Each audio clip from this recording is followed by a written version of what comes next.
Okay दोस्तों, मैं विपिन कुमार दुबे आपके अपने platform diploma in courses classes में आप सभी लोगों का मैं स्वागत करता हूं। आज की वीडियो लेक्चर में हम बात करने वाले हैं कुछ प्रमुख टॉपिक का जो आपके सामने लिखा हुआ है, जैसे Ohm's law, resistance and factor affecting, उसके बाद है series and parallel connection of resistance. उसके बाद देखेंगे, अगर समय मिला तो फिर न्यूमेरिकल्स भी इस पर करा देंगे। तो आज हम सबसे इम्पोर्टेंट टॉपिक ओम्स लॉ पर आज हम बात करेंगे। ओम्स लॉ को समझेंगे कि ओम्स लॉ क्या होता है। ठीक है, ओम्स लॉ के स्टेटमेंट और इससे रिलेटेड जो भी रूल्स हैं उनके बारे में हम समझेंगे। देखिए, ओम के नियम में ओम ने क्या बताया था, वोल्टेज और करंट। जैसे हमने आपको एक्सप्लेन किया था, इसके पहले हमने आपको समझाया था कि वोल्टेज क्या होता है, करंट क्या होता है, इन सभी के बारे में मैंने आपको डिस्क्रिप्शन दे दिया है। अगर आप लोगों ने वो प्रीवियस लेक्चर्स आप नहीं देखे हैं तो कृपया आप डिस्क्रिप्शन बॉक्स में जाएं, वहां से आपको लिंक मिल जाएगा। वहां से आप जरूर पुराने वीडियोज, इसके पहले के वीडियोज को आप जरूर देख लीजिए, तभी आपको ये लेक्चर बहुत अच्छे से समझ में आएगा। ठीक है, जैसे कि मैंने वोल्टेज में के बारे में बताया था कि voltage is nothing simply electric pressure. ये एक इलेक्ट्रिक प्रेशर है जिसके द्वारा करंट सर्किट में क्या होती है, फ्लो होती है। जैसे हमने आपको बताया था कि दो बिंदुओं के बीच जब वोल्टेज में अंतर होता है, जिसको हम पोटेंशियल डिफरेंस कहते हैं, उसी को वोल्टेज भी कहते हैं, तभी करंट हाई वोल्टेज से लो वोल्टेज की ओर पास होती है। ये हम पहले से ही बताते चले आए हैं। यानी कि करंट को पास होने के लिए वोल्टेज का डिफरेंस यानी कि वोल्टेज का होना जरूरी है, तभी करंट किसी भी सर्किट में क्या होगी, पास होगी। तो दोस्तों, मान लीजिए कि कोई आपका कंडक्टर है, तो कंडक्टर में रेसिस्टेंस होते हैं, वो मान लीजिए R है और इसके क्रॉस वोल्टेज मान लीजिए V है। ठीक है, ये रेसिस्टेंस ये क्या होता है, इसके बारे में हम डिटेल स्टडी करने वाले हैं। बस यहाँ पे ये जानिए कि जब करंट किसी सर्किट में या किसी कंडक्टर में जब करंट फ्लो होता है या कंडक्टर किसी सर्किट में जब पास होता है, तो होता क्या है कि उसके मार्ग में कुछ ऑब्स्टेकल आते हैं, कुछ अपोजिंग आते हैं, उसके मार्ग में कुछ रुकावट आती है, कुछ बाधाएं आती हैं, उसी को ही हम क्या कहते हैं, रेसिस्टेंस कहते हैं। जैसे मान लीजिए कि आप धरती पे चलते हैं, अर्थ पे चलते हैं, तो आपके पैरों के तल और अर्थ के तल दोनों के प्लेन के मध्य में एक फ्रिक्शन फोर्स, घर्षण बल काम करता है। तो उसी प्रकार जब करंट पास होती है ना, तो करंट यानी कि चार्ज जब फ्लो होते हैं तो उनके मार्ग में बहुत सारे एटम मॉलिक्यूल्स, मतलब परमाणु अणु, उनके मार्ग में एक प्रकार का अवरोध उत्पन्न करते हैं। क्या उत्पन्न करते हैं, अवरोध उत्पन्न करते हैं, एक अपोजिंग फैक्टर क्रिएट करते हैं, कह सकते हैं ऑब्स्टेकल क्रिएट करते हैं। उसी विरोध को, उसी अपोज को ही हम क्या कहते हैं, रेसिस्टेंस कहते हैं। जब करंट पास होगा, चार्ज जब फ्लो होगा, तो उसके मार्ग में परमाणु से वो टकराते हैं, परमाणु से टकरा करके अपनी डायरेक्शन को चेंज भी करते हैं, कुछ अपनी एनर्जी, जो कुछ अपनी काइनेटिक एनर्जी रिलीज भी करते हैं। जब इलेक्ट्रॉन या चार्ज अपने काइनेटिक एनर्जी को डिस्ट्रॉय कर देता है टकराने से, तो वही एनर्जी जो उससे डिस्ट्रॉय होती है, एग्जॉस्ट होती है, वही एनर्जी हीट एनर्जी में कन्वर्ट हो जाती है। दोस्तों, आप देखते होंगे कि कंडक्टर है, कोई भी इलेक्ट्रिकल इलेक्ट्रॉनिक्स डिवाइस है, जब उसको ऑपरेट करते हैं तो ऑपरेट करने के कुछ समय पश्चात वो हीट हो जाता है। ठीक है, वो क्या हो जाता है, हीट हो जाता है। जिसकी वजह से क्यों हीट होता है, क्योंकि जब इलेक्ट्रॉन या चार्ज फ्लो होते हैं तो उसके मार्ग में परमाणुओं का एक अवरोध उत्पन्न किया जाता है, जिससे वो अपनी काइनेटिक एनर्जी लॉस करते हैं। वही energy law of conservation of energy के अनुसार हीट एनर्जी में क्या हो जाता है, कन्वर्ट हो जाता है। तो जो कंडक्टर के मार्ग में रेसिस्टेंस होता है वो पूरे लंबाई में होता है। जितना लंबा कंडक्टर है, पूरे लंबाई में वो प्रतिरोध व बाधाएं होती हैं। लेकिन कैलकुलेशन के लिए उन सभी रेसिस्टेंसों को एक जगह पे इकट्ठा करके ही कैलकुलेट किया जाता है। जैसे मान लीजिए आप अर्थ पे चलते हैं, जितना आप चलेंगे, जितना दूर चलेंगे, फ्रिक्शन फोर्स तो रहेगा ही रहेगा। उसी तरह से करंट जितना हो दूर पास होगी, उसके एटम का ऑब्स्टेकल तो हर जगह पे रहेगा। तो जितनी लंबाई रहेगी ना, उतना आपका रेसिस्टेंस ज्यादा होगा किसी भी कंडक्टर का। ठीक है, तो मान लीजिए ये आपका कंडक्टर है, ये आपका कंडक्टर बॉडी है ये, और इसके सभी रेसिस्टेंस को जो है, ये क्या है, कंडक्टर है, और इसके सभी रेसिस्टेंस को हम एक जगह पे क्या कर दिए हैं, दिखा दिए हैं। और ये आपका क्या है, एक प्रकार का पोटेंशियल डिफरेंस यहाँ पे हमने रख दिया प्लस और माइनस। इनके क्रॉस का वोल्टेज है, जिसकी वजह से इसमें क्या होगी, करंट पास होगी। तो जब यहाँ पोटेंशियल डिफरेंस है तो करंट हाई पोटेंशियल से लो पोटेंशियल की ओर क्या होगी, पास होगी, सिंपल सी बात है। तो हमारे ओम साहब ने क्या कहा था, ओम साहब ने एक स्टेटमेंट दिया था कि अगर किसी भी चालक तार के आसपास जो भौतिक परिस्थितियां हैं, फिजिकल कंडीशन जैसे टेम्परेचर, प्रेशर, अगर वो फिक्स हो जाए तो जो इसमें करंट पास होती है ना, वो डायरेक्ट वोल्टेज के डायरेक्टली प्रोपोर्शनल होती है। जो भी करंट पास होती है वो वोल्टेज के डायरेक्टली प्रोपोर्शनल होती है। ठीक है, स्टेटमेंट में current is directly proportional to भी बोलेंगे। ठीक है, voltage is directly proportional to I नहीं बोलेंगे, क्योंकि इसमें वेरी क्या कर सकते हैं, वोल्टेज तो आपने बैटरी लगा दिया, फिक्स हो गया, ये वेरी कर सकती है तो केवल करंट, ये रेजिस्टेंस के अनुसार ये वेरी कर सकती है। ठीक है, वोल्टेज तो आपने लाया, फिक्स कर दिया, तो ये वेरी किस प्रकार करेगी, डायरेक्टली प्रोपोर्शनल टू वी। ये जो करंट होगी वो डायरेक्टली प्रोपोर्शनल टू वी होगी, यानी कि जो करंट आई होगी वो वोल्टेज वी के समानुपाती होगी।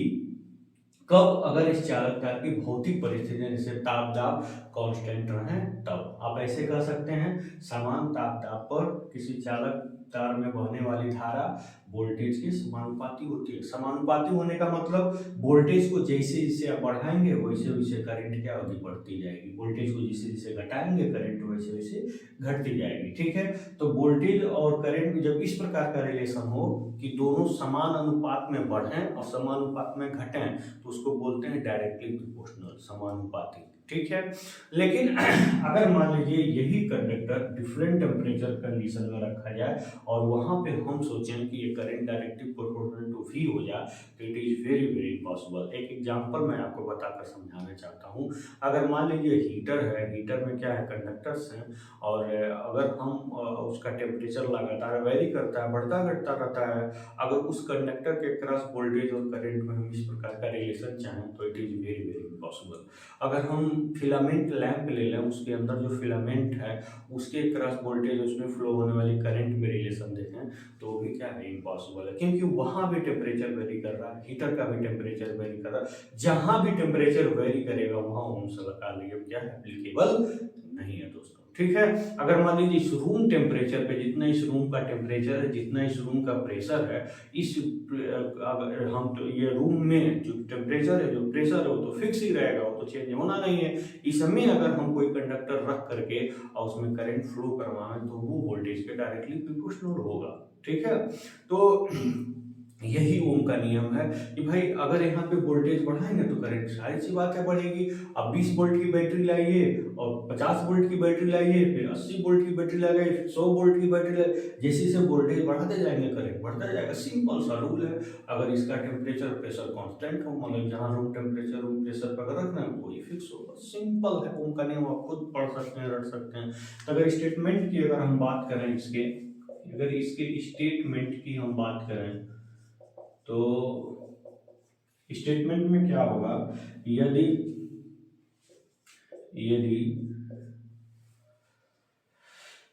यहां पे ऐसे लिख सकते हैं, सेम फिजिकल कंडीशन पे, सेम मतलब समान, देखिएगा ध्यान से, समान भौतिक परिस्थितियों पर, समान भौतिक परिस्थितियों पर, समान भौतिक परिस्थितियों पर,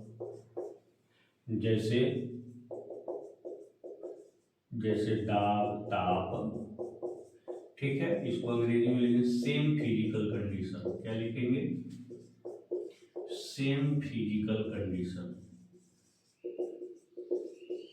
ठीक है, समान भौतिक परिस्थितियों पे, जैसे ताप दाब, यही भौतिक परिस्थितियां होती हैं। किसी चालक में बहने वाली धारा, किसी चालक में बहने वाली धारा उसके क्रॉस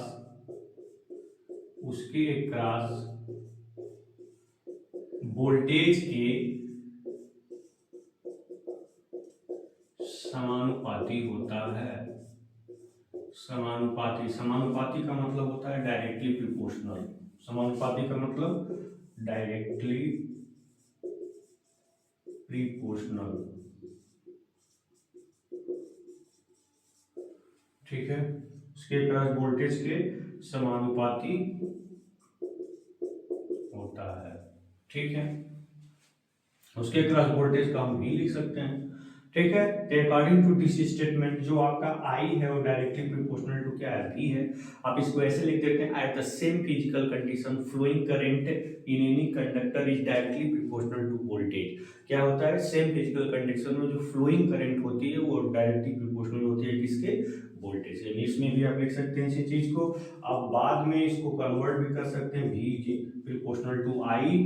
फिर इस प्रोपोर्शनलिटी का सिंबल हटाएंगे तो यही रेसिस्टेंस जो हमने बताया था, इस कंडक्टर के मार्ग में जो रुकावट है, जो बाधा है, उसको रेसिस्टेंस से रिप्रेजेंट करते हैं। जब एक प्रोपोर्शनलिटी का सिंबल हटाते हैं तो एक कांस्टेंट आ जाता है। क्यों कांस्टेंट आता है, ताकि दोनों साइड क्या हो जाए, बैरियर कांस्टेंट हो जाए, दोनों साइड क्या हो जाए, फिक्स हो जाए, इसीलिए यह कांस्टेंट आता है दोस्तों। ठीक है, ध्यान देना इस बात का। अब यहाँ पे आपका आर क्या है, आपका आर क्या है, यहाँ पे लिखेंगे आर क्या है, एक नियतांक है। क्या है ये, एक नियतांक है। नियतांक का मतलब क्या होता है, एक कांस्टेंट है जिसका मात्रक क्या होता है, जिसका मात्रक ओम होता है। क्या होता है, जिसका मात्रक ओम होता है। ठीक है, आर क्या है, एक नियतांक है जिसका मात्रक क्या होता है, ओम होता है। ध्यान दीजिएगा।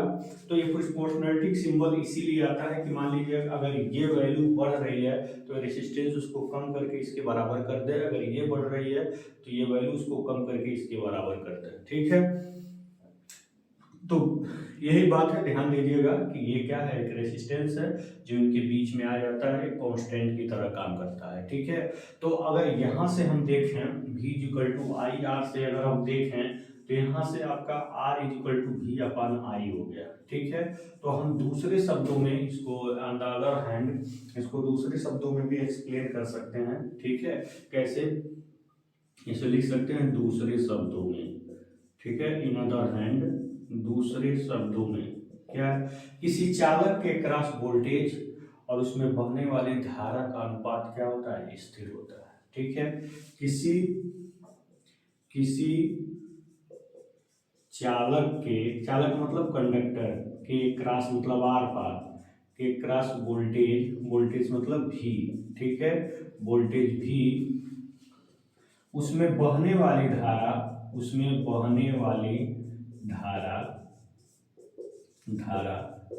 आई का अनुपात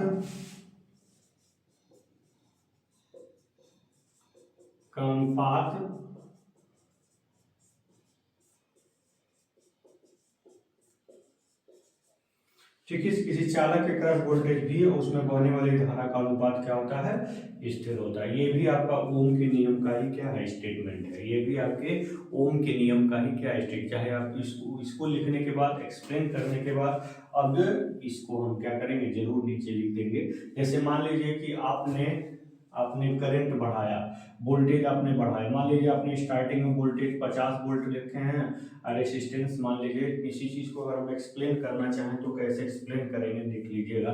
अब जैसे मान लीजिए यहाँ पे, मान लीजिए पहले आपने वोल्टेज 50 वोल्ट रखा था तो करंट इसमें 10 एम्पियर मान लीजिए फ्लो हो रही थी। ठीक है, और फिर मान लीजिए आपने वोल्टेज को आपने 100 वोल्ट किया तो करंट आपकी कितनी हो जाएगी, 20 एम्पियर हो जाएगी।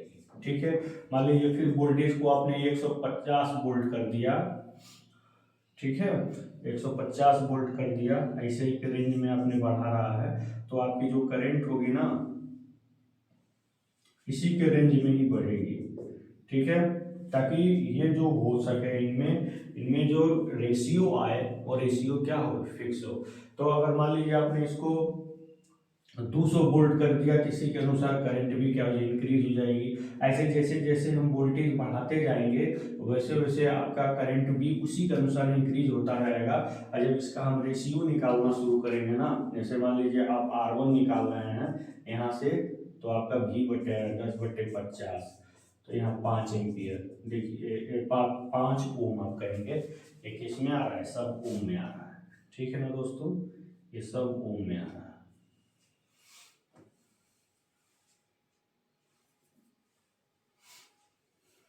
ठीक है, तो ये 5 ओम हो गया। ठीक, फिर मान लीजिए आपने R2 कर दिया, R2 निकाल लीजिए तो क्या हो जाएगा 100/20, तो 20/2500, फिर 5 ओम आया। फिर आप R3 निकाल लीजिए तो ये आपका करंट क्या होगा 30 एम्पियर होगा। तो फिर R3 आपका 150/30, फिर कितना आया 5 ओम आया। तो इस प्रकार आपने क्या देखा कि इसमें जैसे जैसे वोल्टेज बढ़ा रहा है वैसे वैसे करंट भी बढ़ रहा। पहला स्टेटमेंट हो गया, same physical condition, room temperature room pressure पे इसको रखे हुए हैं, तो पहला वेरीफाई हो गया। फिर दूसरा स्टेटमेंट, इनका जो रेशियो है ना किसी चालक समान भौतिक परिस्थितियों पर, ऐसे लिखिएगा एट सेम फिजिकल कंडीशन, लिख दीजिएगा जरूर, समान, हो सकता है आपको दिखाई ना दे इसलिए बस लिख देते हैं। ठीक है, समान भौतिक परिस्थितियों पर, समान भौतिक परिस्थितियों पर। ठीक है, एट सेम फिजिकल कंडीशन में किसी चालक के पास वोल्टेज भी उसमें बहने वाली धारा आई का अनुपात मतलब रेशियो क्या होता है, फिक्स होता है। ठीक है, तो ये ओम का नियम था। अभी तक मैंने जितनी भी बातें आपको बताई ये क्या था, ओम का नियम था। अब इसका कुछ लिमिटेशंस देखेंगे, कुछ इसकी सीमाएं देखेंगे, उसके बारे में हम बात करने चल रहे हैं। मतलब कहाँ ओम का नियम जाकर के फेल हो जाता है। ठीक है, उन बातों को आप देख लेंगे। फिर ओम का नियम कैसे कैसे सर्किट्स में अप्लाई किया जा सकता है उसको भी देख लेंगे, फिर अपना नेक्स्ट टॉपिक स्टार्ट करेंगे। ठीक है दोस्तों, तो सिंपल सा नियम है, वोल्टेज बढ़ाइए करंट बढ़ेगा, वोल्टेज घटाइए करंट घटेगा। अगर रूम अगर टेम्परेचर और प्रेशर कांस्टेंट रहे तब, बस सिंपल सा नियम है। आप इसको जरूर दिमाग में बैठा सकते हैं दोस्तों। अगर अच्छा लग रहा हो तो प्लीज लाइक शेयर सब्सक्राइब जरूर करिएगा।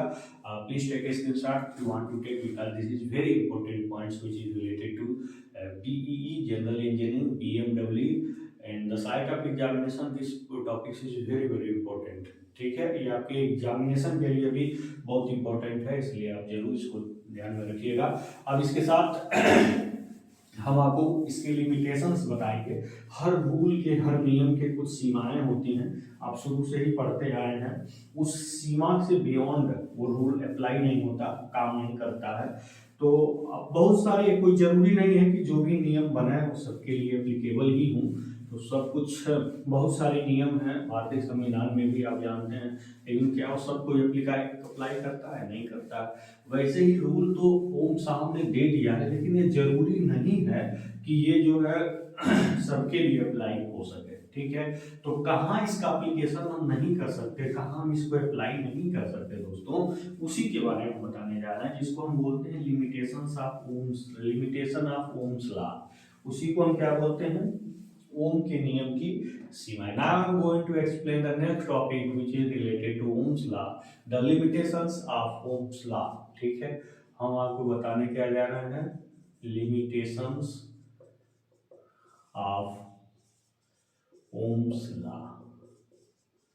ठीक है, इसको हम क्या बोलते हैं, इसको हम हिंदी में बोलते हैं ओम के नियम की सीमाएं। ओम के नियम की, ओम के नियम की सीमाएं।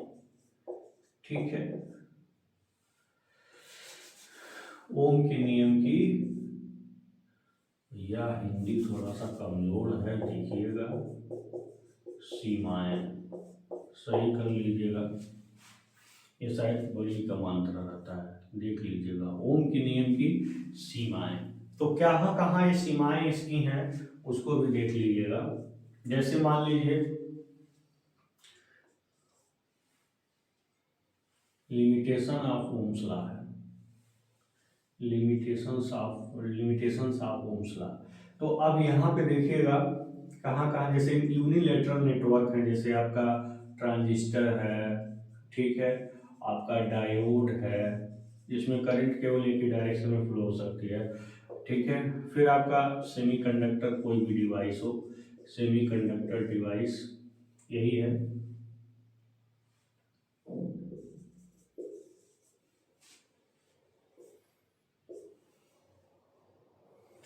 ठीक है, कोई भी सेमीकंडक्टर हो, ट्रांजिस्टर हो, डायोड हो, कोई भी सेमीकंडक्टर हो उसके लिए एप्लीकेबल नहीं है। फिर मान लीजिए डिस्चार्ज लैंप के लिए भी नहीं है, डिस्चार्ज लैंप के लिए भी नहीं है। फिर आपका फिलामेंट लैंप के लिए भी नहीं है, फिलामेंट लैंप के लिए भी नहीं है। ठीक है, तो इंसुलेटर के लिए भी नहीं है। ठीक है, इन सबों को हम क्या बोलते हैं, नॉन ओहमिक कंडक्टर। ठीक है, इनको हम क्या बोलते हैं, नॉन ओहमिक कंडक्टर। ये जो ऐसे कंडक्टर्स हैं जो ओम के नियम को क्या करते हैं, फॉलो नहीं करते हैं दोस्तों। ठीक है, क्या क्या, जैसे ट्रांजिस्टर है, डायोड है, जैसे सेमीकंडक्टर, कोई भी लगभग डिवाइस है, कोई ओम्स लॉ को फॉलो नहीं करती हैं। डिस्चार्ज लैंप है, जैसे आपका ट्यूब लाइट हो गया, FL हो गया, फिर फिलामेंट लैंप है, इंसुलेटर्स हैं, ये सभी ओम्स के नियम को फॉलो नहीं करते हैं। ठीक है, ये सभी ओम के नियम का, ओम के नियम का अनुसरण, अनुसरण मतलब फॉलो, अनुसरण का मतलब क्या होता है, अनुसरण मतलब फॉलो नहीं करते हैं। इसलिए इन्हें क्या कहते हैं, इसलिए इन्हें नॉन ओहमिक कंडक्टर कहते हैं। क्या कहते हैं, नॉन ओहमिक कंडक्टर। इसलिए इन्हें नॉन ओहमिक कंडक्टर,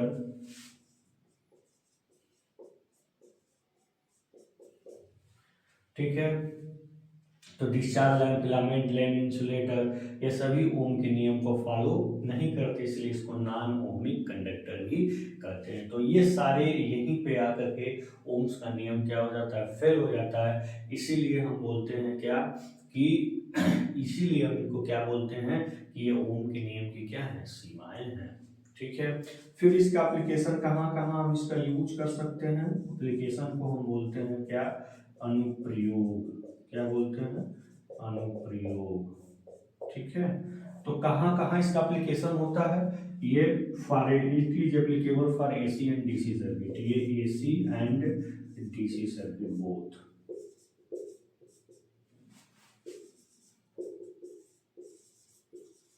ठीक है, इसका यूज हम दोनों सर्किट में, AC और DC दोनों सर्किट में कर सकते हैं। तो जितने भी इम्पोर्टेंट टर्म्स थे ओम्स के नियम के, मैंने सब कुछ एक्सप्लेन किया, इसका स्टेटमेंट बताया, डेरिवेशन बताया, फिर उसको दूसरे तरीके से एक्सप्लेन किया, फिर इसकी लिमिटेशंस बताए, फिगर बनाए, फार्मूले को लिखा, आपने ओम का रेसिस्टेंस जो आपके सामने आया उसका मैंने यूनिट भी बताया, यानी कि सारी बातें जो ओम से रिलेटेड थी मैंने आपके सामने एक्सप्लेन कर दिया। ठीक है, इस पर न्यूमेरिकल क्वेश्चंस भी बनेंगे, उसको भी हम जरूर बताएंगे दोस्तों। तो please take screenshot if you want to take, आप स्क्रीनशॉट लेना चाहते हैं तो आसानी से ले सकते हैं। जो भी बातें मैं यहाँ पढ़ा रहा हूँ आप इसको अपने मन से अगर लिखेंगे ना तो वो आपके लिए बहुत ज़्यादा बेनिफिशियल होगा, वो आपके लिए एकदम समझ लीजिए रटा रटाया हो जाएगा। चीज़ों को समझिए, समझने के बाद अपने मन से लिख दीजिए, बस क्या दिक्कत है इसमें। और now I am going to explain the next topic, resistance and factor affecting resistance.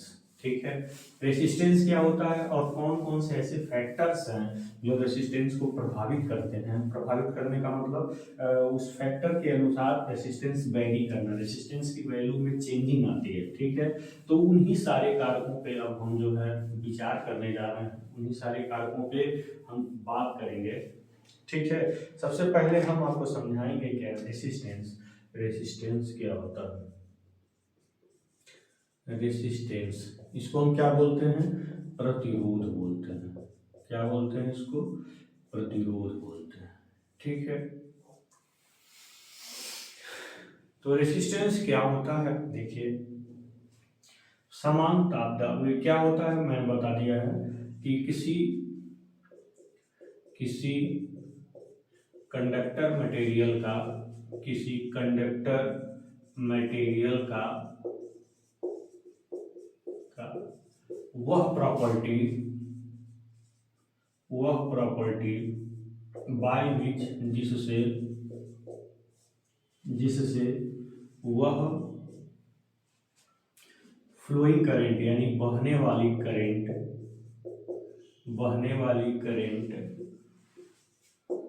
का अपोज करता है, अपोज का मतलब विरोध। किसी कंडक्टर मटेरियल का वो प्रॉपर्टी जिससे वो बहने वाली करंट का अपोज करता है क्या कहलाता है? रेसिस्टेंस कहलाता है। क्या कहलाता है? रेसिस्टेंस कहलाता है। ठीक है, इसको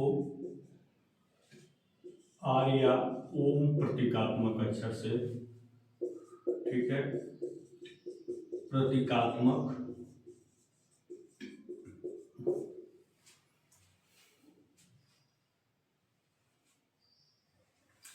इसको आर ही रहने दीजिए, इसको आर प्रतीकात्मक अक्षर से रिप्रेजेंटेटिव वर्ड से हम क्या करते हैं, लेटर से क्या करते हैं, रिप्रेजेंट करते हैं, प्रदर्शित करते हैं, रिप्रेजेंट करते हैं। ठीक है, प्रदर्शित करते, इसको आर प्रतीकात्मक अक्षर से क्या करते हैं, प्रदर्शित करते हैं। इसका जो मात्रक होता है जिसमें इसको नापते हैं, ठीक है, कोई प्रॉपर्टी उसको कहीं ना कहीं नापा जरूर जाता है। इसका मात्रक क्या होता है?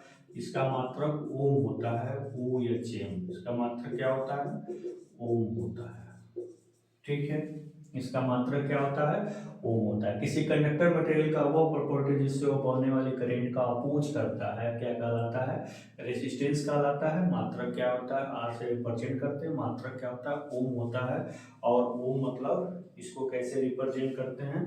इस ओम को हम कैसे रिप्रेजेंट करते हैं? ऐसे ना बना करके यहाँ पे सिंबल बना देते हैं। ठीक है, इसका मात्रक क्या होता है? ओम होता है। तो इसको हमने एक्सप्लेन कर ही दिया। जब किसी कंडक्टर में करंट फ्लो होगी तो वो परमाणुओं से टकराएगी तो मतलब उसके फ्लो में एक तरीका का विरोध आएगा, वही विरोध क्या कहलाएगा? रेसिस्टेंस कहलाएगा। ठीक है, तो ये हो गया लिखने के लिए, समझने के लिए बहुत सारी बातें हैं जो आप समझ सकते हैं। ठीक है, अब वो फैक्टर्स क्या हैं? फैक्टर्स क्या हैं जो रेसिस्टेंस को इफेक्ट कर डालते हैं, रेसिस्टेंस पर प्रभाव डालते हैं? उन फैक्टर्स के बारे में अब हम बताने जा रहे हैं, उसको समझिए। उसको जानने से पहले आपको कुछ रूल्स हैं जानना पड़ेगा, रेसिस्टेंस के रूल्स को जानना पड़ेगा, तभी आपको समझ में आएगा कि इसके फैक्टर कौन कौन है जो रेसिस्टेंस को क्या करते हैं बेटा, प्रभावित करते हैं। तो now I am going to explain the rules of Ohm's law. Ohm's law बोलते हैं द रूल्स ऑफ रेसिस्टेंस। ठीक है, सुबह सुबह का टाइम है, थोड़ा सा डिस्टर्बेंस हो रहा है, सही हो जाएगा धीरे धीरे। सुबह के टाइम में थोड़ा पढ़ाना दिक्कत लगता है थोड़ा समय के लिए, फिर बाद में सब सही हो जाएगा। Now I am going to explain the law of resistance. ठीक है, तो मैं लॉ ऑफ रेसिस्टेंस क्यों बता रहा हूं? ताकि आपको फैक्टर्स अफेक्टिंग, जो फैक्टर रेसिस्टेंस को प्रभावित करते हैं उसके बारे में आप अच्छे तरीके से समझ लेंगे। कब? जब आप रेसिस्टेंस का नियम जानेंगे। ठीक है, तो हम आपको बताने क्या जा रहे हैं? Law of resistance. Law of resistance, इसको हम क्या बोलते हैं दोस्तों? इसी को हम बोलते हैं प्रतिरोध का नियम। शुरू से ही आप पढ़ते चले आ रहे होंगे। ठीक है, इसका पहला नियम क्या है? ठीक है, प्रतिरोध का पहला नियम क्या है कि किसी चालक पदार्थ का प्रतिरोध उसके लंबाई के डायरेक्टली क्या होता है? प्रोपोर्शनल होता है। ठीक है, या आर क्या है? रेसिस्टेंस। एल क्या है? Length of conductor. एल क्या है? Length of conductor. Length of conductor. आप इसको लिख सकते हैं, किसी चालक पदार्थ का प्रतिरोध आर उसके लंबाई एल के डायरेक्टली क्या होता है? प्रोपोर्शनल होता है। क्योंकि हमने बताया जितना लंबा चालक होगा, चार्ज जब फ्लो होगा तो उसके पूरे लंबाई में एटम है, परमाणु है, पूरे लंबाई का परमाणु उसके मार्ग में एक तरीके का विरोध अपोज ऑब्स्टेकल क्रिएट करेगा। यानी कि रेसिस्टेंस पूरी लंबाई में होगा, यानी कि जितना चालक तार लंबा होगा उतना ही रेसिस्टेंस आपका क्या होगा? ज्यादा होगा। तो अब देखिए, अब यहाँ देखिए, मान लीजिए कि ये आपका रबड़ है। ठीक है, इंसुलेटर तो केबल नहीं है, मान लीजिए कि अगर ये रबड़ है, अब इसको हम खींच रहे हैं तो लंबाई तो बढ़ेगी, लेकिन जो इसका क्रॉस सेक्शनल एरिया है वो क्या होगा? कम होगा। ये जो क्रॉस सेक्शनल एरिया प्रस्थ काट का ये क्षेत्रफल जो है, जब ये खींचेंगे तो लंबा होगा, लंबा होगा तो क्या होगा? पतला होगा। ऐसे देखते होंगे कोई बच्चा है जो बड़ा होने होता है तो शरीर दुबली होती है, तो कहते हैं सब बढ़ रहा है इसलिए शरीर मोटाई नहीं है। इसका मतलब क्या है, कुछ ना कुछ रिलेशन है। अगर लेंथ बढ़ रहा है तो क्रॉस सेक्शनल एरिया क्या होता है, कम होता है किसी कंडक्टर का। तो अगर हम लंबाई इसकी बढ़ाएंगे तो क्रॉस सेक्शनल एरिया क्या होगा, कम होगा। यानी कि जो लंबाई है ये इसके क्रॉस सेक्शनल एरिया के क्या है, इनवर्सली प्रोपोर्शनल है। तो इसका मतलब लंबाई जब क्रॉस सेक्शनल एरिया की इनवर्सली प्रोपोर्शनल है तो आर जो होता है इसके दूसरे नियम में जो आपका आर होगा ना वो क्या होगा क्रॉस सेक्शनल एरिया के इनवर्सली प्रोपोर्शनल हो जाएगा दोस्तों। क्यों, क्योंकि लंबाई जो इसके क्रॉस सेक्शनल एरिया के क्या होती है, इनवर्सली प्रोपोर्शनल होती है। लंबा अगर होगा तो एक अनुप्रस्थ काट के क्षेत्रफल क्या होगा, कम होगा। इसीलिए यहाँ पे हम लिख सकते हैं आपका एरिया ये क्या है, cross sectional area of conductor. इसको हम क्या बोलेंगे, cross sectional area of conductor. ठीक है, ये क्या है, cross sectional area of conductor. इसको लिख सकते हैं in metre unit, in metre unit में ले लीजिए और इन मीटर स्क्वायर यूनिट में ले लीजिए। ठीक है, ठीक है। तो आप इसको लिख सकते हैं, हिंदी में भी लिख सकते हैं। क्या है ये, मीटर मात्रक में चालक तार की लंबाई है, ये मीटर स्क्वायर मात्रक में ये चालक तार का क्या है, अनुप्रस्थ काट का क्षेत्रफल है। ठीक है, तो दो रूल हो गया। तीसरा नियम इसका क्या है कि ये रेसिस्टेंस जो होता है ना वो टेम्परेचर पे भी डिपेंड करता है। आप इसको लिख सकते हैं प्रतिरोध, प्रतिरोध क्या करता है, पदार्थ के प्रकृति और ताप पर भी, ताप मतलब टेम्परेचर, ठीक है, निर्भर करता है। तो सबसे पहले हम बात कर लेते हैं इन दोनों नियम का, जो ये फर्स्ट रूल है और ये सेकेंड रूल है। इन दोनों को जब हम मिलाएंगे ना, जब इन दोनों को हम मिलाएंगे, ठीक है, अकॉर्डिंग टू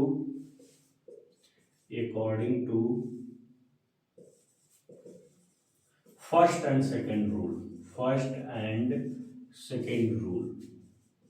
हम फर्स्ट और सेकेंड रूल के अनुसार अगर हम देखेंगे तो R in directly proportional to L by A. अगर इन दोनों रूल्स को हम मिलाते हैं तो होगा क्या कि R directly proportional to L by A होगा।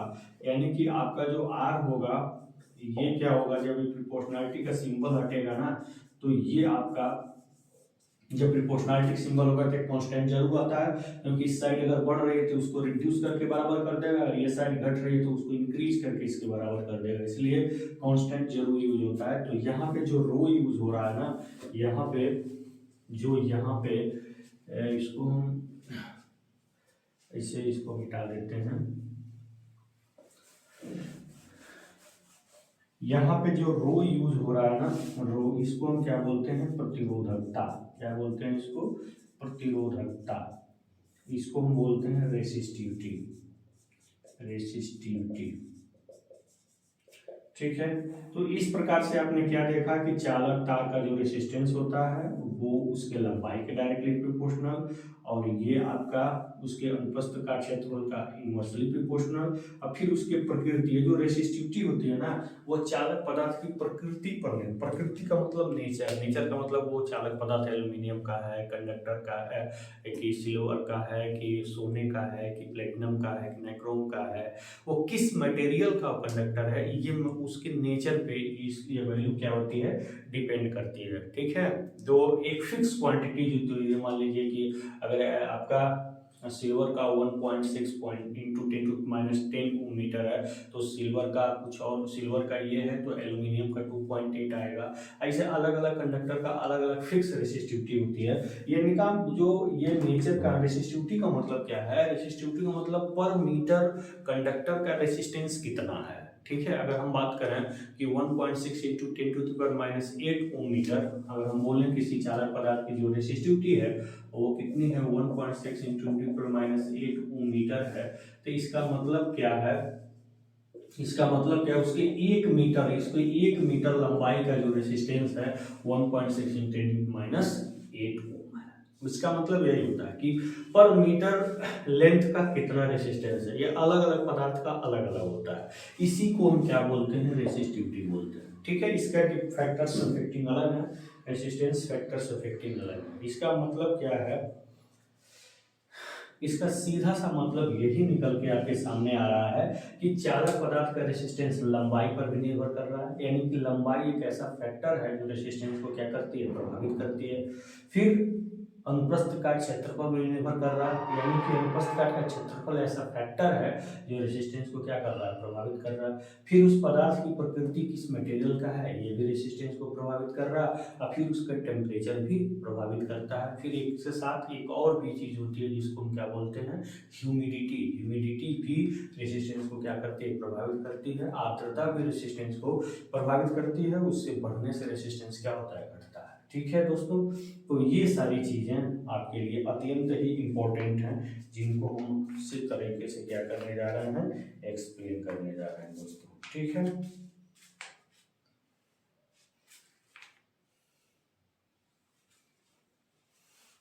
तो हम इसी फैक्टर्स को अब यहाँ पे क्रम से लिखने जा रहे हैं, ध्यान से लिखिएगा। यही जो फैक्टर मैं आपको बता रहा हूँ, इसी को ही हम क्या कर रहे हैं, क्रम से लिखने जा रहे हैं। ह्यूमिडिटी बढ़ने पर रेसिस्टेंस भी बढ़ता है कंडक्टर का, ये ध्यान दीजिए। तो ये तो थे प्रतिरोध के नियम। क्यों बताया इसको, क्योंकि ये बताएंगे तभी आपको फैक्टर्स को समझ में आएंगे जो रेसिस्टेंस को क्या करते हैं, प्रभावित करते हैं। ठीक है, तो अब हम बताने जा रहे हैं आपको क्या, फैक्टर्स अफेक्टिंग रेसिस्टेंस। ठीक है, फैक्टर्स अफेक्टिंग रेसिस्टेंस।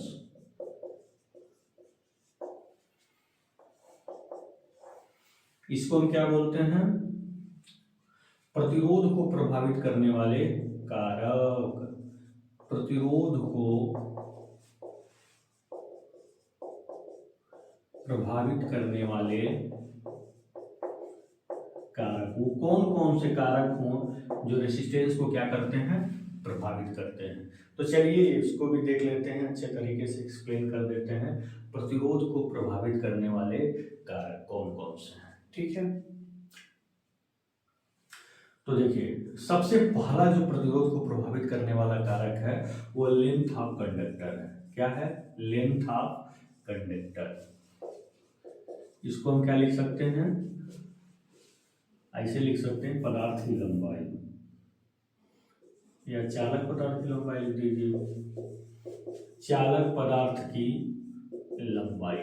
ठीक है, सबसे पहला अफेक्टिंग फैक्टर यही है, जितना लंबा कंडक्टर होगा उतना ही ज्यादा इसका रेसिस्टेंस होगा। ठीक है, क्रॉस सेक्शनल एरिया ऑफ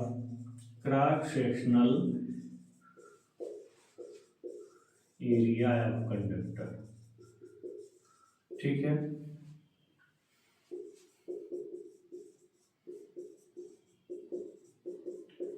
चालक पदार्थ के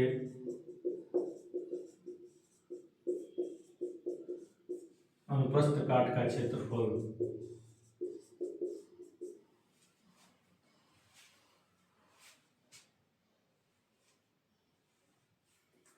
cross sectional area of conductor, चालक पदार्थ के अनुप्रस्थ काट क्षेत्र, ये भी जो है रेसिस्टेंस को प्रभावित करता है। अगर अनुप्रस्थ काट का क्षेत्रफल बढ़ेगा तो रेसिस्टेंस क्या होगा, घटेगा। ठीक है, ये हो गया। अब फिर क्या है, नेचर ऑफ मटेरियल। ठीक है, नेचर ऑफ मटेरियल,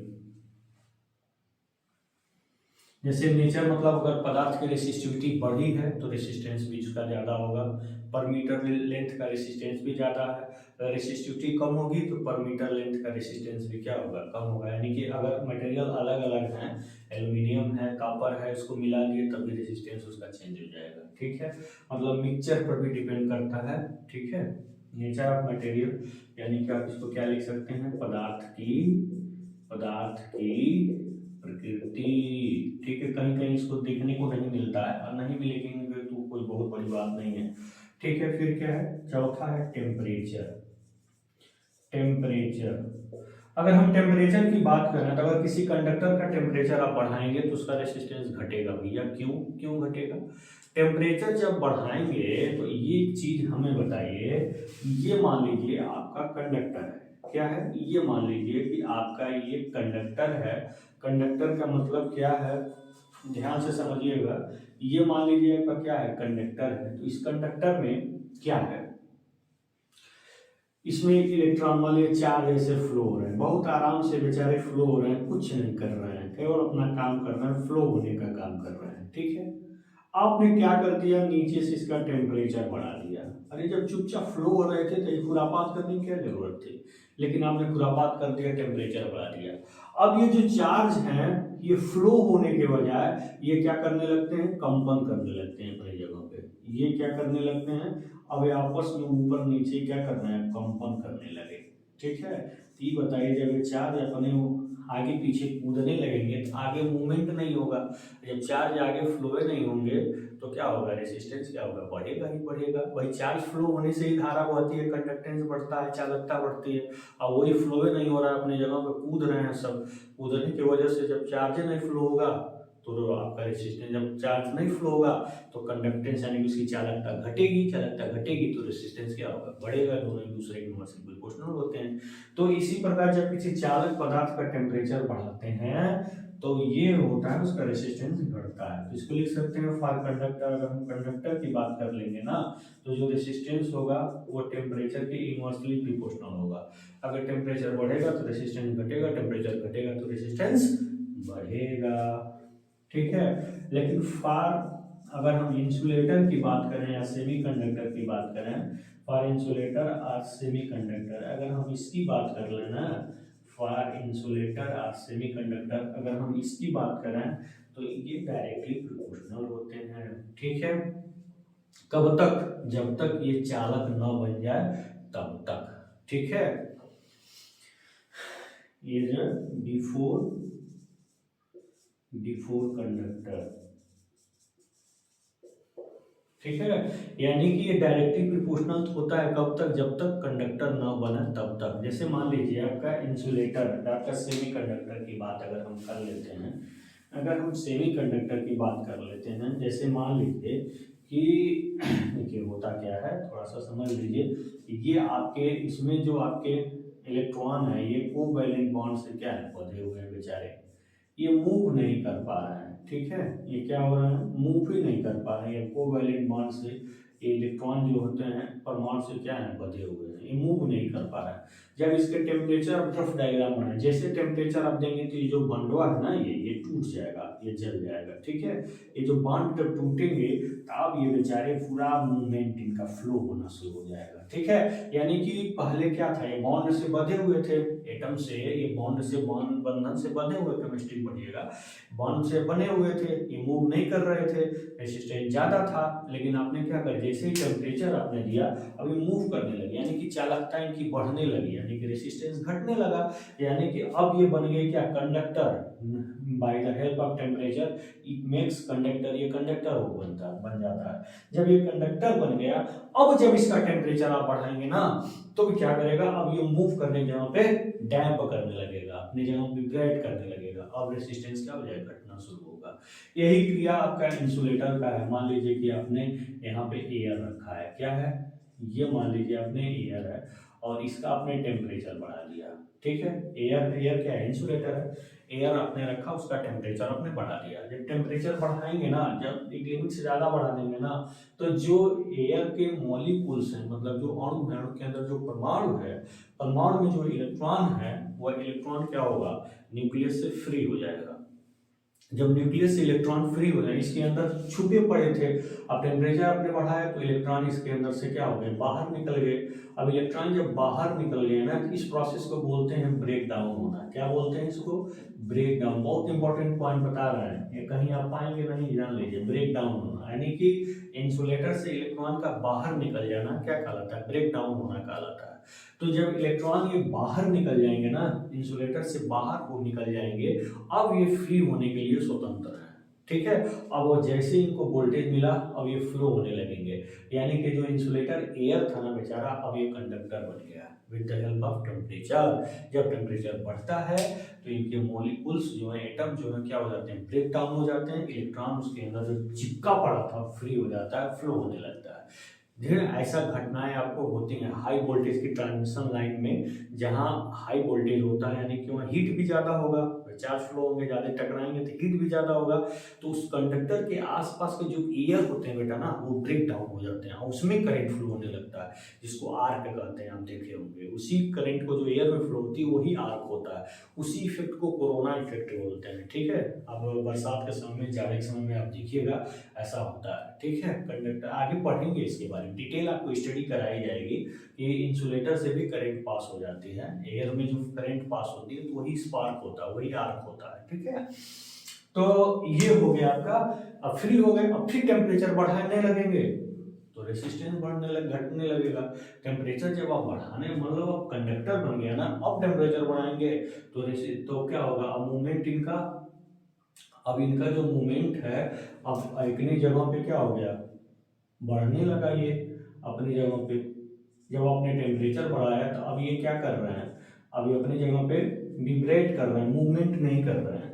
तो टेम्परेचर जब बढ़ गया ना तो रेसिस्टेंस बढ़ता है, ध्यान दीजिएगा। यहाँ पे रेसिस्टेंस डायरेक्टली प्रोपोर्शनल होता है, ध्यान दीजिएगा, थोड़ा उल्टा हो गया है यहाँ पे, ठीक है। ये ध्यान दीजिए, टेम्परेचर अब बढ़ा है तो इनका विब्रेशन होने लगा ना, जब मूवमेंट इनका नहीं हुआ, विब्रेशन जब होने लगा तो रेसिस्टेंस बढ़ने लगा, यानी टेम्परेचर बढ़ने पर रेसिस्टेंस क्या हो गया, बढ़ने लगा, ठीक है। किसके लिए, कंडक्टर के लिए। लेकिन इसमें स्टार्टिंग में टेम्परेचर बढ़ाने से रेसिस्टेंस घटेगा, यानी कि कंडक्टेंस बढ़ेगा, लेकिन बाद में जब तक अब कंडक्टर बन जाएंगे तब जस्ट अपोजिट वर्क करेगा ये, ठीक है। तो ध्यान दीजिएगा, ये उल्टा हो गया था, इसको सही कर लीजिएगा।